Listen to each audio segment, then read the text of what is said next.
Good morning, good afternoon, good evening to everybody who has joined us today. Welcome to this informational webinar on the Policy Leader Fellowship Program. My name is Evgenia Markvardt. I hope you can hear me and you can also see me on your screens together with the slides. I am the program coordinator for the Policy Leader Fellowship here at the Florence School of Transnational Governance at the European University Institute. I'm very happy to see so many of you that have joined us today to learn more about our program. And of course, hopefully we can answer many of your questions and provide you with useful information about the program. So just to give you a quick overview of what is going to happen during the session. First, we're going to cover a few of the housekeeping points, which are really important when it comes to online events, and a few introductions. And later on, you will hear more about the program and its contents, as well as the application requirements and the documents that we ask you to submit. And of course, this webinar wouldn't be special without our guest today, Huda Ismail, who is one of the current policy fellows, and she will be able, I think you should see her right now on your screens, who will be able to share firsthand experience of what it is like to be a fellow in the program with us. So about half of the webinar will be dedicated to sharing information with you.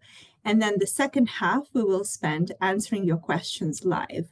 So if you have any doubts, any concerns about the requirements, you will be able to ask them directly to our team.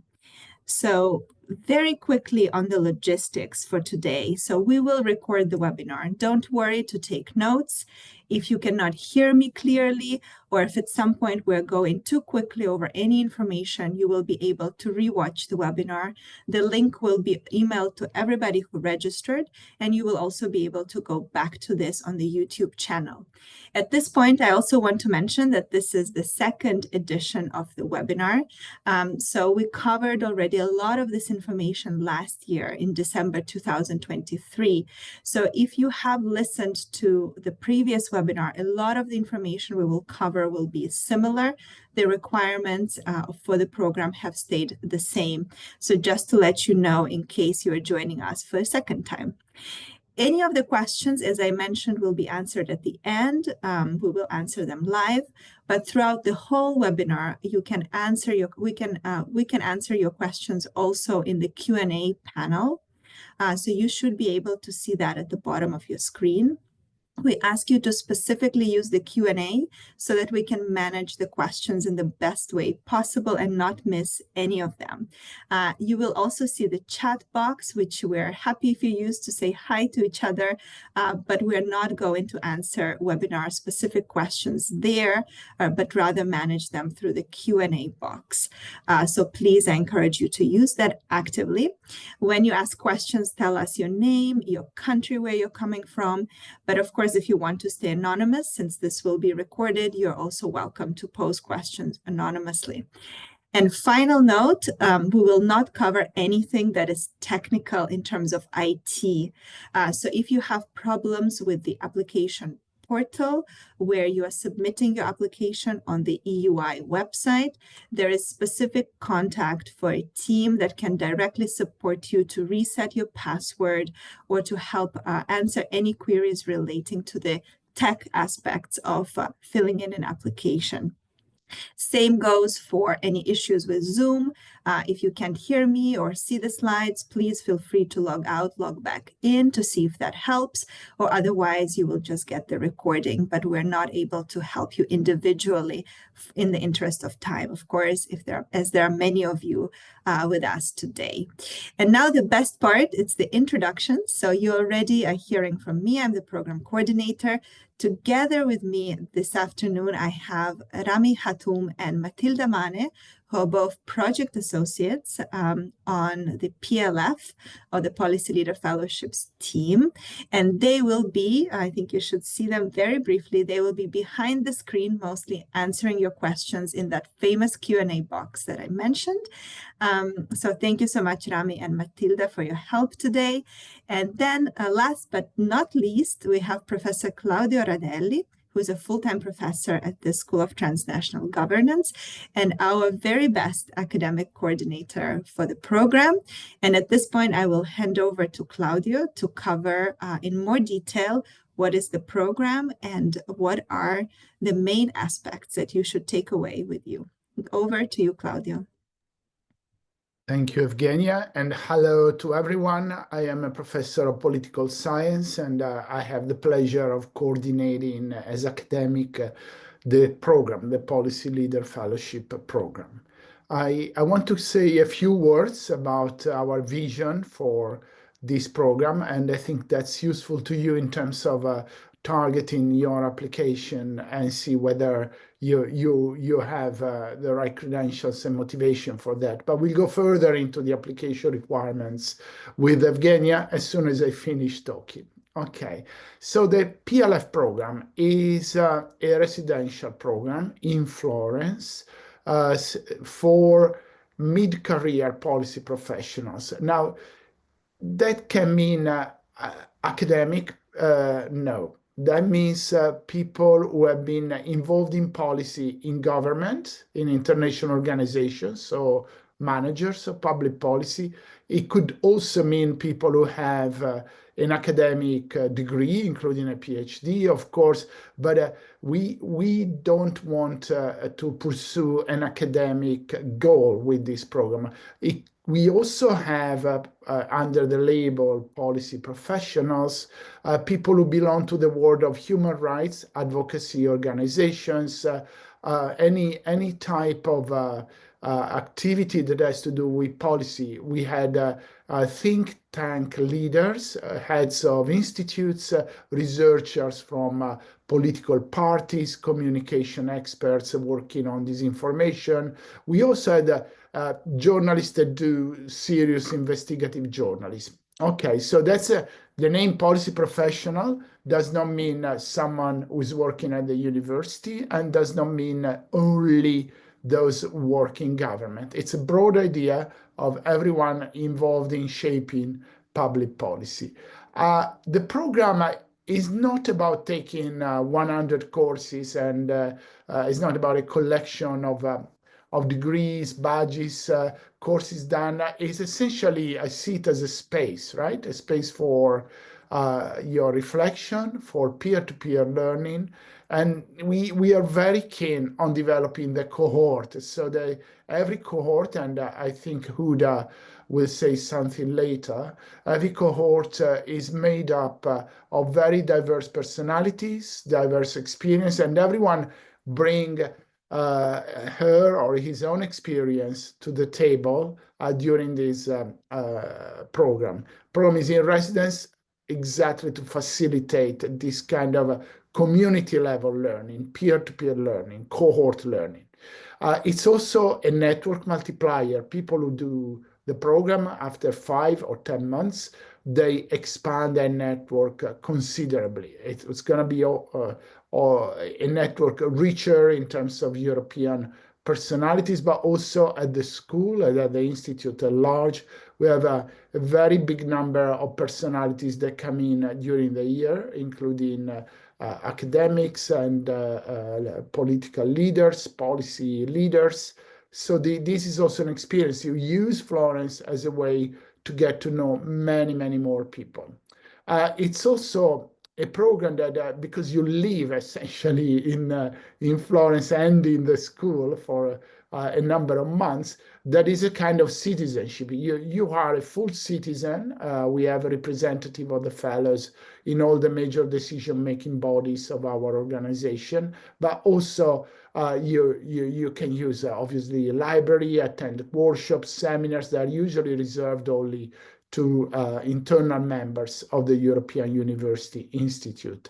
The library is a treasure. We also have archives, the historical archives of the European Union, and obviously with citizenship comes responsibility. By this we mean that we ask you to perform a number of tasks like attending some special events. So you will attend a program called the Talks that you will, however, develop independently as a cohort. So we'll ask you to give back and be generous with your staying at the UI.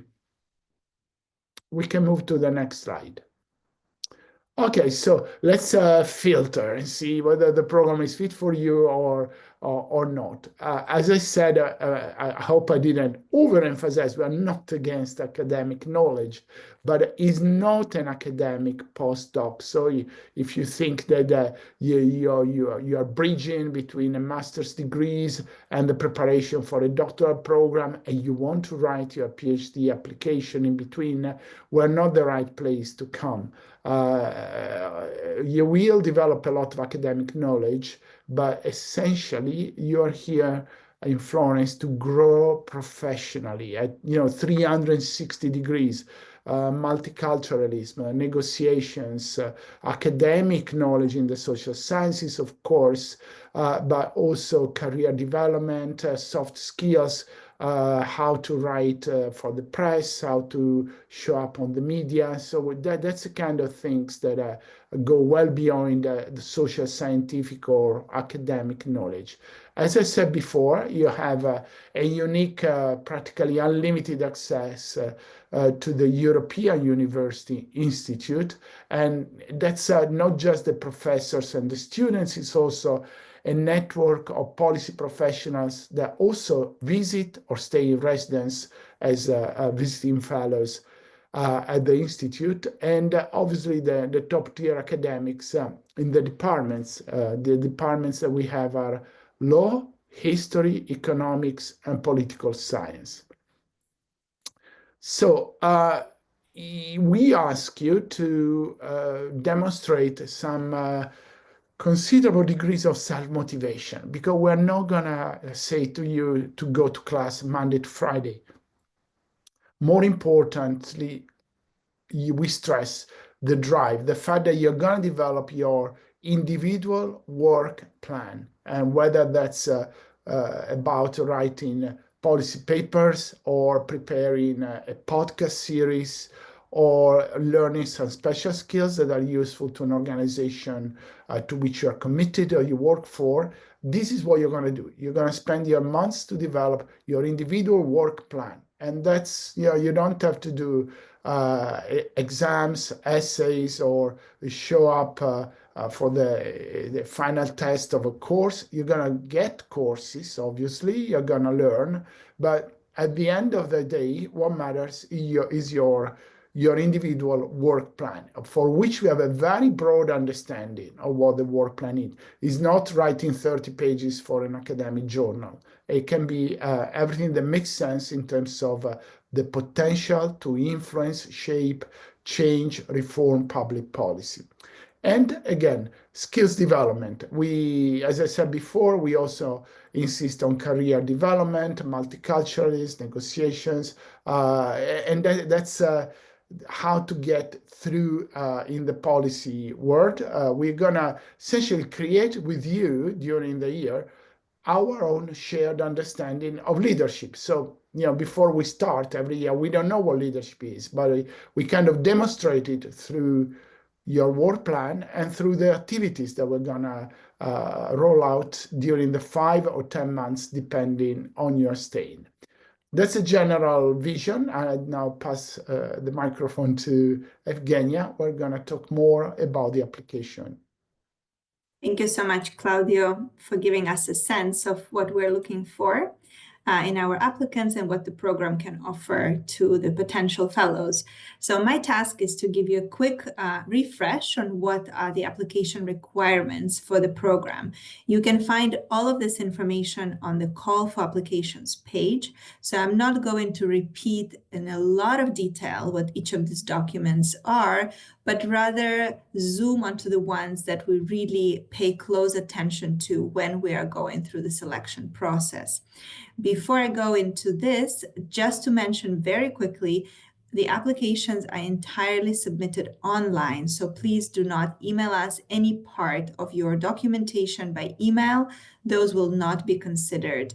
You have to submit and register to create an online application on the EUI platform. We suggest that you register and open an application as soon as possible. although the deadline is at the end of January, on the 24th of January at 2 p.m. Florence time. So check for your time zone, what that means for you. And the reason why we ask you to register is, one, so that you can see what are all those details that you will be asked to submit. What are the word limits? This is very important. So don't send documents that are longer. And then, apologies, then requested. And also, two, because the registration for the application triggers the request to your referees. And as you would have seen if you looked at the call for applications page, there are 2 reference letters that we ask you to submit. And it is important to provide your referees enough time to write those letters. Many of you maybe have been in a situation when you're asked to do something for the day after tomorrow or for tomorrow, and it is not a great experience. So we really encourage you to register, insert the names of your referees as soon as possible so they have ample time to send the letters to the EUI. The referees actually have a slightly longer deadline of the 31st of January. So we give them an extra week to send those letters, and they have a separate platform where they will be submitting those letters. So you as an applicant will not interact and will not need to submit the letters on their behalf. So this is really, really important to highlight, because at the end of each application cycle, we seem to have a lot of panicked applicants about their referees and giving them the right instructions. So they have a separate platform to do so. The types of reference letters is also important to mention. These should be professional references. So people who have worked with you, supervised you, been supervised by you is also very important. So this should not be your family members or your friends who just think that you're a great person, but of course, individuals who can comment on your knowledge in the specific policy area, the skills that you have and you have gained in your work experience. So we do closely look at those, and we ask you to also take this seriously. The rest of the application is quite straightforward. So there is your CV or your resume that needs to be submitted, not longer than 3 pages. As much experience as you have, we ask you to summarize it and to pick the ones that are most relevant for this program. So if you are applying to work on climate issues, please make sure that you are very explicit and you bring those experiences to the top of your cover of your CV, so that it's easy for the selection committee to understand that you are fit to do the project in the area that you are proposing. Of course, we ask for short biography, the education certificates. Motivation letter is really important, because this is a piece of the application where you get a chance to tell us what is your main drive for applying to come to the EUI and to do this program. Why is it the right moment in your career to do the fellowship now? Here, I should also mention that we value work experience, but we do not look for applicants who have done maybe other fellowship programs. So we really are keen to find individuals for whom this might be the first time when they're doing something radical, like a fellowship program, taking time off work, maybe quitting sometimes their job to stop, reflect, and think what is next for them, and come to the STG and do that with our community and with other fellows. So in your motivation letter, we are looking to see what would this program mean to you professionally. And it is really important that you take your time to write it. With the use of a lot of AI tools today, it's very easy to ask to create a template of your motivation letter, but we do want to see authentic writing here, and good reasons for why this program is right for you. I'm not going to talk more about the work plan, because Claudio already mentioned a little bit on this. This is another part that often creates some panic amongst applicants, because there is no template for what the work plan should look like, but we give you a lot of prompts and suggestions for what it should include, from basic things like title, tagline or a summary of what you're planning to work on, to good suggestions like timeline and milestones that you want to include for your fellowship project. And of course, methodology. So how do you plan to go about executing your project? What skills you have, and maybe what skills you would like to gain to be able to deliver a result, so some output of your work at the end of the program. So these are some of the important things to include in any work plan. And I believe I've said this to past applicants as well. Once you've prepared your work plan, share it with a colleague or with somebody that you trust, and say, hey, can you read this short plan that I proposed? Does it make sense? And if they're able to tell you back and summarize it back to you, it means that you've been clear at explaining yourself. So those are my suggestions for different application documents. And very quick note on work samples, these are optional. And by optional, we really mean optional. So if you don't have a work sample that you're happy to submit to support and to better demonstrate your skills or your experience, do not worry about making it up on the spot. And also don't send work samples that are not truly produced by you. So maybe if it was a group effort, if it was a report that wasn't produced simply by yourself, it will be difficult for us to judge whether it truly reflects your competencies. So please consider very carefully if these work samples would really be in addition to your application or just noise. So please don't worry if you don't have one. This is not going to disqualify you from applying. Sometimes work samples just help us to better sense somebody's qualifications. For example, if you haven't directly worked on a specific topic as your primary job, but maybe you have done consultancy on this topic outside of your primary employment, and you have produced documents on this issue, you can send them to us. Or if it's something that you're passionate about and you do in your free time and you're able to show this way that indeed you have the skills and the interest and the dedication to look at a specific question that you're proposing. So next, I want to quickly mention the eligibility and selection criteria for the program. So the first 3 points are really cut-off criteria. So we are looking for mid-career policy professionals. Again, this was already mentioned by Claudio. So people who are working in politics, civil service, media, NGOs, but also international organizations, private sector, so businesses, but who are involved in shaping policy in their region, in their countries, globally, who are willing to move to that level. This is how we defined very broadly policy professionals. So this is good news because a lot of you could fall into this category.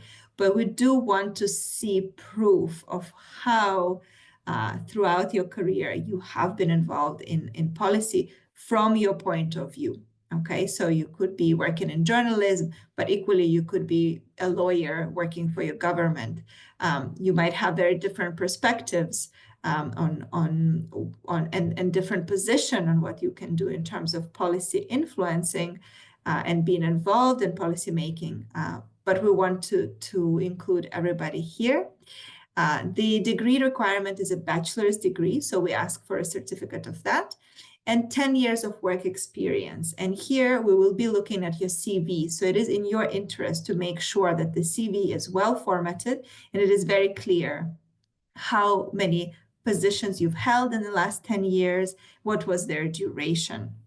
So here, quick note as well, PhD years count towards work experience as well as internships, because we recognize that those 2 types of experiences do add on to your CV. However, being in a bachelor's degree or a master's degree program does not count towards years of experience, and also volunteer work does not count towards these 10 years.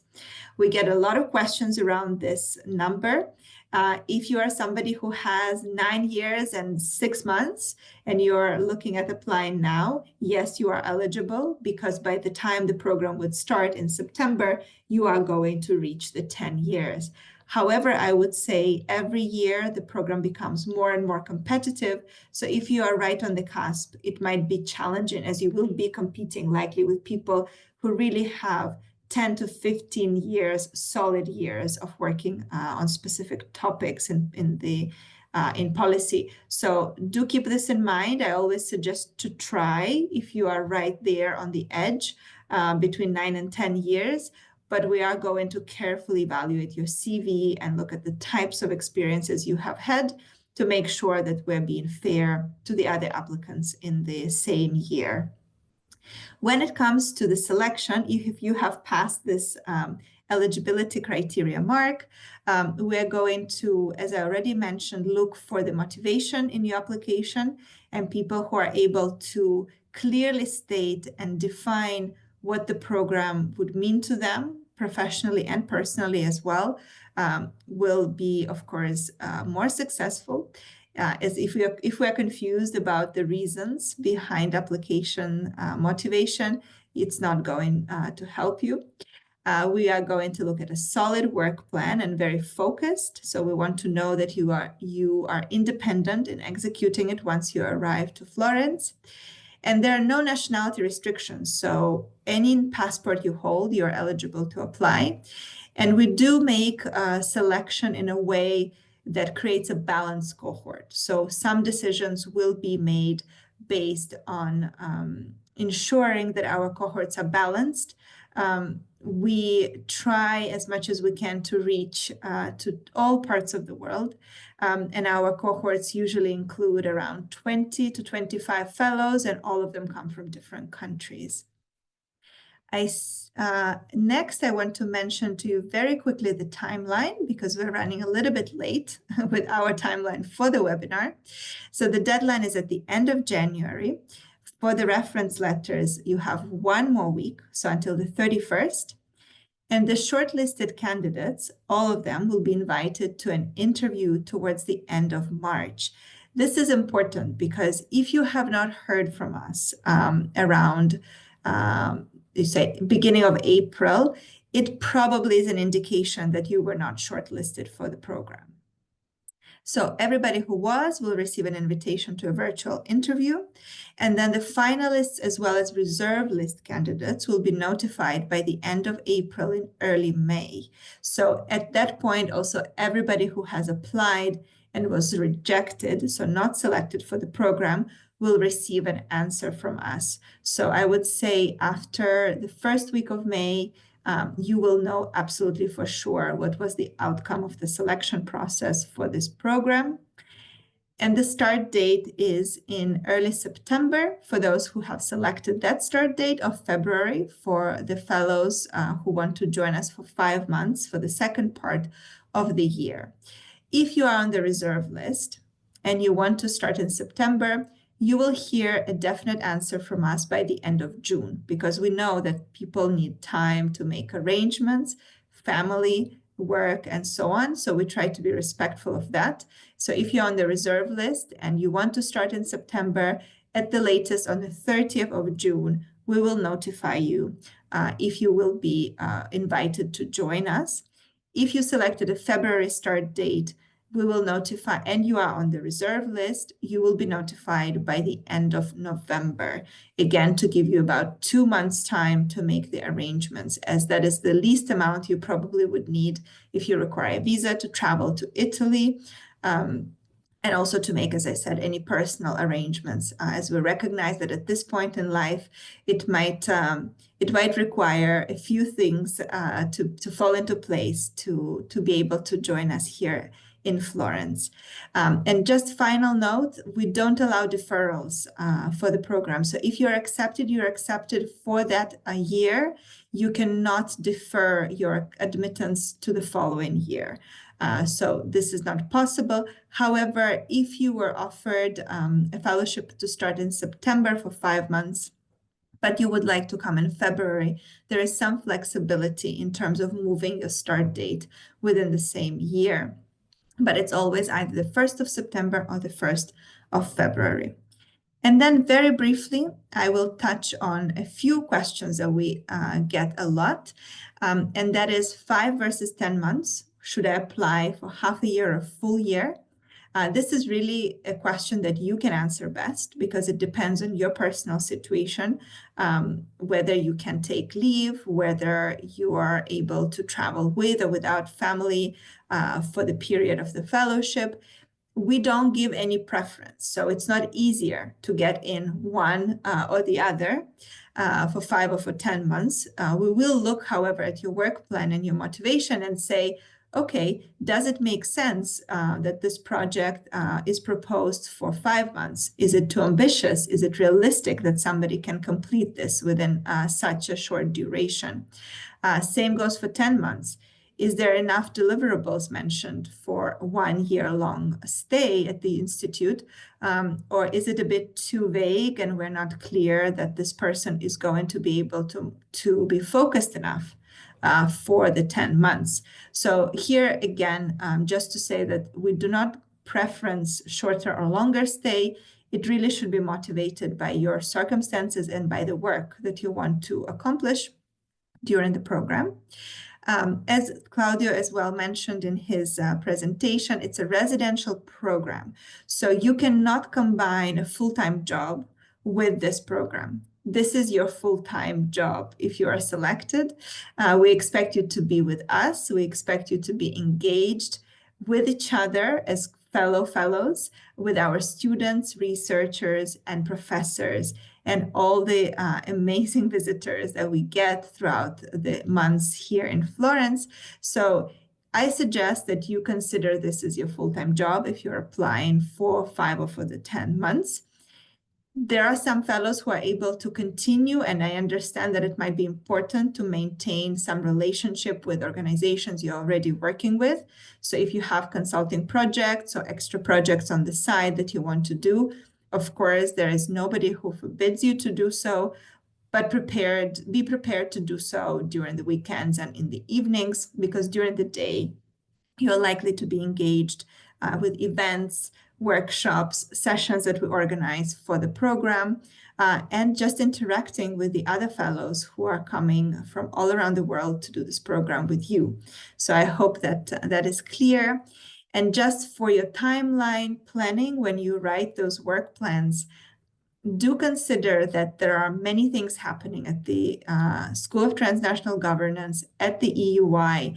So be realistic with your time. There are also sessions that are planned as core sessions, part of the program. So I would say around 2 to 3 days per week, you can consider being busy with other things that are not your project for the fellowship. So think that every week you have 2 to 2.5 days to really fully focus on your project. So hopefully that will also help you to be more realistic with the timeline that you're preparing when you submit the application. And then the final question is, what does a week look like in the life of a fellow? And what do fellows actually do in Florence? And I think there is nobody better who can give you details on this rather than a current fellow. So at this point, I'm happy to hand over to Huda, who will share a little bit about her experience and her highlights so far. And Huda, I know I ran over time, so please take your time to share this. There is no problem. Okay. Thank you, Evgenia, and hello, everyone. Allow me to briefly introduce myself. I'm Huda. I'm with 12 years professional experience in the Central Bank of Egypt. I'm a mother for 2 children, and I'm a 5 months policy leader fellow in EUI. Well, allow me within a couple of minutes to summarize an experience of several months. So I will be very precise. Let's start by a question: why did I choose this fellowship in particularly? Well, within my professional career, I was really tend to focus on a very particular area of expertise, which is, in my case, is the regulatory gaps in the digital payment, like in cryptocurrencies and the blockchain. Of course, my area of expertise will differ from your experience or your focus or objectives. So I had this criteria in my mind that I want to be focused in a program, involved in a program that will help me to base my skills and knowledge in a research-based approach. Also, in my area of expertise, I wanted to enhance my exposure within the European within the European perspective, specifically in this part. And also, I wanted to be enrolled in a highly reputable and ranked one of the universities in the European region. And adding to this, I'm also was practice in Italian language because I was really interested in this part. So through going through the social media, asking many people, eventually I came across the Policy Leader Fellow, which really was the best choice for me. Now I went through the application process that Evgenia has already explained, and now I'm here. Time flies so fast. I can say that already 3 months have passed by, and I can tell you from my experience now that involving in many projects, conferences, attending many events, interacting with different kind of professors, researchers, and different fellows from different area of expertise, I can tell you that from my evaluation to my personality, there is a two-sided effect, whether in the professional career advancement, from the connections that I have involved and made, and also from the personal experience that it had added to me. Of course, the program is full of many benefits, but I can highlight 2 or 3 of them, of course, due based on the time limit.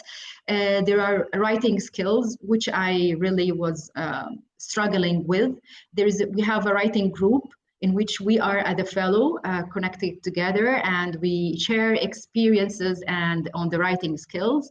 We have the SDG talks, we have the library, we have the networking events, and all of this really helps to formulate how your ideas and exposure within your professional career. And I can tell you also my recommendation, I will conclude the last thing, is to give some recommendation to you regarding the application. First, you need to define an objective. Once you have these objectives in mind, you can go through the benefits or requirements that are supported by this fellowship program. And once you can identify 2 or 3 qualifications or skills that this fellowship provides to you, then you can, minimum 2 or 3, then these skills can contribute more in achieving your objectives, then please be on board, okay? And the second thing is, do not be frustrated, because this was not my first time to apply. I had to review my plan, to review my working plan, to review my objective, to make it looks more clearer. So don't be frustrated. And one thing I wanted to add to you is a very challenging thing that Evgenia has explained before, whether 5 or 10 months. Just to consider one very important thing is that the first 5 months that I am really in, the first months usually include orientation and how to be familiarized with the program, with the university itself. So what happens within the first months, and 1 month will be included within a vacation, long vacation of Christmas. So basically we'll have like 3 months of hard working. So I just wanted to tell you this to be considered whether you will choose the 5 or 10 months. And regarding the housing, the visa, please be prepared enough. I know I might say it a little bit earlier, but just if you consider applying and getting accepted, consider the logistics to be prepared earlier enough. It's very challenging, the housing service here. And one last advice, do not pay money in advance. And eventually, I wish you all the best of luck. And if you have any questions, I would welcome then these questions within the Q&A. Thank you. Thank you so much, Huda, for sharing a little bit about your experience so far and some useful advice, I think, for future applicants as well. So we're going to move now to the question and answer section of this session. And I can already see that in the Q&A box, some of them were answered by my colleagues, and there are a few outstanding questions that we're going to take live. So at this point, if there is anything else that is on your mind and you would like to have clarified, I encourage you in the next 20 minutes to use the Q&A panel and ask those questions to our team, and we will do our best to give you the answers. So I'm going to start with a question from an anonymous attendee inquiring whether an academic statement is sufficient enough as educational certificate. The statement displays years that the person was registered in the degree program, the degree awarded, overall grade, and conferring date. So I have to say that, yes, this is sufficient as long as we can see that the degree was awarded and the statement looks authentic. So it has the letterhead of the institution, appropriate signatures and stamps, of course, on it. So we don't necessarily need the diploma, the beautiful paper that you receive at the end of your degree, but a statement that is official and states those details clearly is absolutely fine. So I hope that answers your question. Then we have a question from Masei Hoffman. I hope that I pronounced the name correctly. And this is regarding the choice of the topic for the work plan and whether it has to align closely with the EUI interests and where to find where those EUI focus areas are listed. And specifically, it relates to an area of policy around culture, as I understand. So EU cultural policy, fostering sense of belonging, EU support to civil society, European sentiment, etc.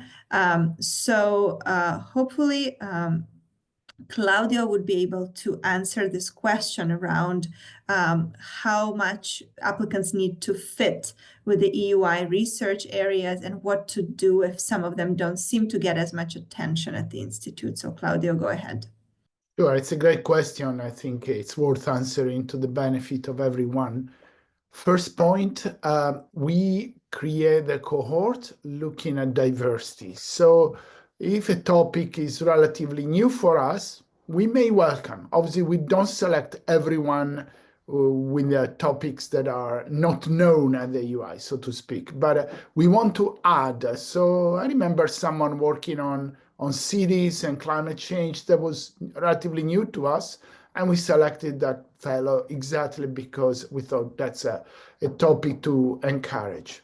Second point, we are a school of transnational governance. So everything being equal, we prefer something that has an international, global, transnational angle. As I said, it could be also at the city level, local level. It could be migrants affected by climate change in a specific region. But the topic should allow at least for some extensions to the global, international level. That's preferable, everything else being equal. Number 3 to consider, look at what, not just the UI website in general, what the professors are doing. I will start with the School of Transnational Governance because you are applying here, then go into the Department of Economics or Political Science. So you take Professor X profile and see, is this person working on empowering citizens, on soft diplomacy, cultural policy as diplomacy? You'll find some answers, I bet you. And then that would help you to write in your application that there is a fit with what Professor X or Y are doing. So I would say something, we may want diversity, we may want transnational, international, global, and we may want to look at the correspondence with projects underway carried out by professors. As I said, everything else being equal. If a project individual work plan is outstanding, we still read it and judge it on its own merit. Thanks so much, Claudio. And maybe to add where to find information on the EUI research topics, I would say that one of the best places is the EUI website, but specifically the people pages, because you can search by a topic area there. So you don't need to necessarily know that Claudio Radaelli works on regulation, for example, or learning processes, but you could write regulation in the search bar and it will show you all academics and researchers who are focusing or have had projects on that topic. So that hopefully can help. Of course, you need to be very good at finding the right terms to search. And there are also specific research groups that work across departments at EUI, as well as centers that you can find linked under there. So hopefully that has helped a little bit. I'm going to move on to the next question from Sani Sevlal, asking what are the career opportunities after completing the fellowship? And I think here the answer is various. So it really depends on what you want to do as a fellow after the program. What are your aspirations and what are your goals? So a lot of our fellows change direction after the fellowship. So they change either the position, so they might apply for higher positions afterwards, demonstrating that they have carried out a serious independent project during their fellowship. They have gained expertise on a specific topic, and so they pitch themselves to perhaps a different organization or a different role based on the experience that they have gained. Some of our fellows actually would go back to their organizations because they have taken a sabbatical leave or a year off work. So it doesn't necessarily mean that you're going to have to apply to change the job that you came from. You could also choose to return and perhaps reposition yourself within your own organization. That has happened somewhat with fellows, I would say, that come from big institutions in the European Union or national governments, where they move units, for example, after the fellowship experience. And I also should mention that some fellows choose to pursue academic tracks, sometimes to apply for a PhD program. I would say that is a minority, but we have had some fellows who have chosen to do a part-time PhD afterwards, but I wouldn't necessarily say that that is the goal, as Claudio already mentioned, of the program is not to prepare you for an academic track, but rather to give you a taste and perspective from the academic world that you hopefully can learn from and also contribute to while you are here. So that is hopefully, Sunny, that has answered your question. The next one is from an anonymous attendee, and they say, I have more than 12 years of experience, and I'm also a new mom. Can I apply for the fellowship, and will the fellowship provide accommodation and childcare support? And I also see that there is a couple of questions around childcare, and somebody, I think Sabrina, is asking Huda, to you directly, whether you have had your children with you in Florence, and are they in school? Do they speak Italian? I don't know, Huda, if you are comfortable answering this or want to share experience from other parents in the group. Go ahead. Yeah, I can. Well, I want to highlight that my two child, they are 9 and 12. So they have already this barrier concerning the language, but what I can tell you, and hopefully it will be beneficial to you, that I do have these two options: either to bring them with me here, and it happens with one of our fellows in this cohort. The other option is to them to stay in your home country. Eventually, it based on what you are really looking for, but the two options are available. And the university here provide the support for the child. I mean, financial support, but not a housing one. Hopefully I can answer your question here. Yeah, thank you, Huda. I can add to that in terms of childcare. There is a creche or a daycare center on the EUI campus. So the little ones can actually be brought to the center together with other children of other EUI members, which is very nice. It is an Italian-speaking daycare. So I always find it fascinating how children from all nationalities adapt, but somehow they don't seem to have a language barrier when they're little. For children who are of school age, it's a little bit more challenging because you either have to place them in a public school in Italy, which of course poses the question of language, but you also have a lot of private schools to choose from in the Florence area. There is the French school, the Canadian school, the bilingual school with American curriculum. But of course, private school has its costs. So if you're planning to travel with children, I would say, please do look at the websites of these schools ahead of time and see if it's an option for you and if you think that that would be feasible for your family and for your children. In terms of the accommodation, of course, it's something to consider as well, because likely if you're traveling with family, you would need a bigger apartment, and that might have also a cost to it. As Huda mentioned, there is an allowance for families coming with children, but you can find the information on the call for applications page. So hopefully that answered some of those questions for applicants considering the program with their family. And then, Huda, there's another question for you. Asking if you have actually applied multiple times for the fellowship. So if you want to mention that again. Yeah, okay, no problem. Yes, this is my second year of applying, and I really noticed that probably my application was not that clear enough. So I had to revise my goal and objectives and make them more clearer. And that's why I got accepted this year. Yeah, I was so lucky about that. Yes, thank you. Maybe to add, there is no limit. You can apply several times. So it's not something that goes against you. And probably what would go against you is if you submit exactly the same thing 3 times in a row and we see no change. So if you have worked on your application and you have modified it, improved it, hopefully we welcome that and we consider that somebody is motivated and driven to come and join the program. So we do pay attention to this.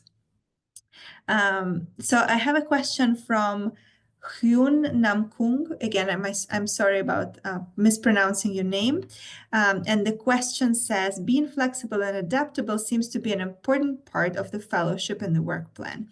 Do you have any guidance on how to develop the work plan to demonstrate flexibility and adaptability while still demonstrating that there is a plan? Thank you. So I think that's a great question. I think it also almost applies to life. How do you still have a plan while not being discouraged if your plan doesn't go accordingly? Huda, I don't know if you want to answer this. I see you raised your hand. Go ahead. You are muted though.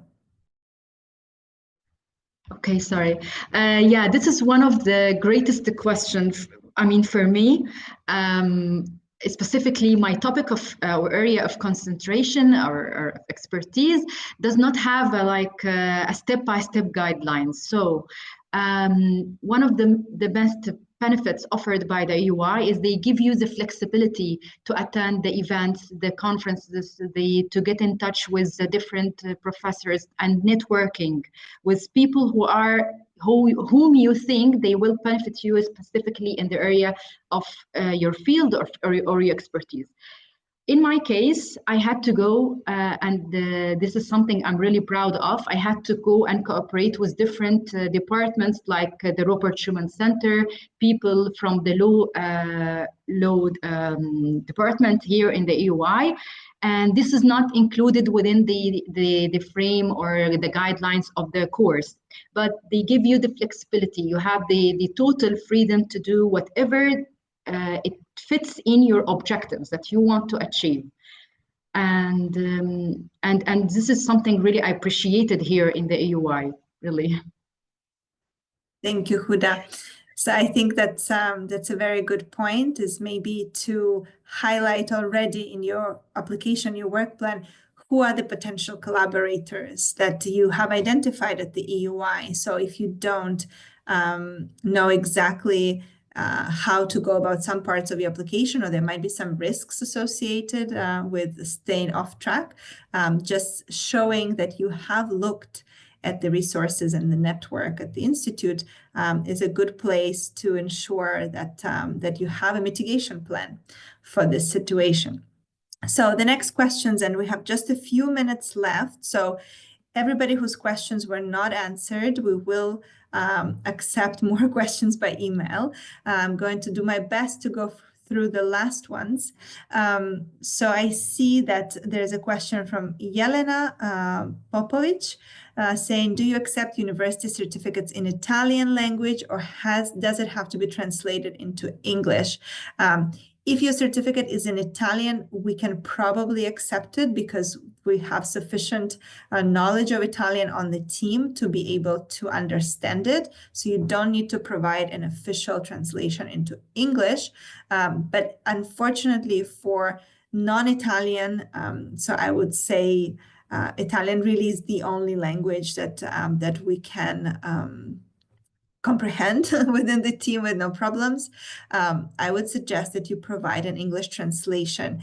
Don't worry to translate it with apostille or extremely expensive verification methods that are spread in a lot of the world.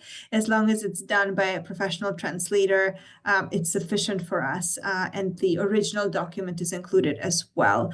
But when it comes to Italian, you can send this in Italian. It's not a problem. And then I'm seeing the last questions. Can I withdraw and resubmit my application? I'm not sure if this means you already have sent an application to for this year's cycle, or it was last year, but I do think that you have the right to delete your application and to send it again, but you would have to contact the technical support to be able to do so. Otherwise, I think it would record your application as double. So yes, I think you have the right to do so, but you would need to manually request the deletion and then restart and re-register for a new application on the platform. So unfortunately, we're out of time. I know that there was, I think, one more question we didn't get to, but I thank you all so much for joining us today. And I hope that this has helped to answer at least some of your questions. The deadline, as I mentioned earlier, is on the 24th of January at 2 p.m. CET. If you have any outstanding questions, do contact us at policy.fellowships@eui.eu. Follow us on social media. Please look at the YouTube channel. There are a lot of testimonial videos of past fellows that hopefully can provide you more insight into what the program can offer and what the past fellows have worked on.